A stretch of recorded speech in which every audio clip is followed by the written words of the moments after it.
एक समय की बात है, एक नदी को अपने प्रचंड बहाव के ऊपर अत्यधिक घमंड हो गया। वह सोचने लगी कि मेरे अंदर इतनी ताकत है कि मैं जो चाहूँ वह उखाड़ सकती हूँ, चाहे वह इंसान, मकान, पेड़, पत्थर या फिर कोई जानवर क्यों न हो। मैं सबको बहाकर समुद्र में मिला सकती हूँ। नदी को दिन प्रतिदिन अपने आप पर गुरूर होता जा रहा था। एक दिन नदी समुद्र से बोली, आप जिसे कहो मैं उसे आपसे मिला सकती हूँ। मेरे अंदर अथाह और प्रचंड बहाव है।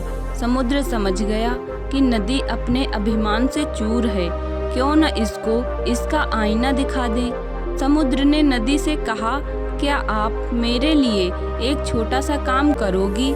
नदी ने कहा, जरूर, आप हुक्म तो करो। समुद्र ने कहा, आप मेरे लिए दूब घास को बहाकर ले आओ।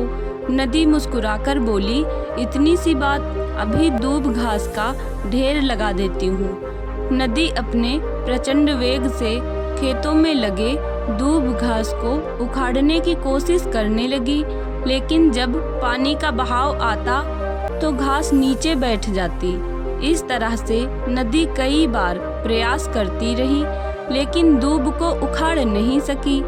नदी थक हार कर खाली हाथ समुद्र के पास पहुंची और पूरी घटना को सुना दिया। समुद्र ने नदी की बात सुनकर कहा, तुम्हारी बातों को सुनकर मुझे एहसास हो गया था कि तुम अभिमान से भरी हुई हो, लेकिन तुम्हें इस बात का एहसास दिलाना बहुत जरूरी था।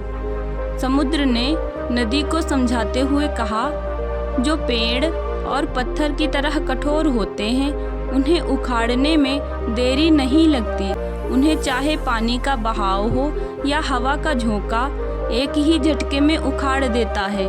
परंतु अगर जिसके अंदर दूब घास की तरह लचीलापन और नम्रता होती है, उन्हें कोई भी किसी तरह से हानि नहीं पहुंचा सकता। नदी समुद्र से अपने अभिमान का पछतावा करते हुए माफ़ी मांगती है। इस तरह से नदी का घमंड चूर चूर हो गया। तो दोस्तों, इस कहानी से हमें यह शिक्षा मिलती है कि घमंड इंसान को पतन की ओर ले जाता है, इसलिए कभी घमंड नहीं करना चाहिए। तो दोस्तों, आपको यह कहानी पसंद आई हो तो वीडियो को लाइक करें, चैनल को सब्सक्राइब करें और मिलते हैं नेक्स्ट वीडियो में। जय हिंद, जय भारत।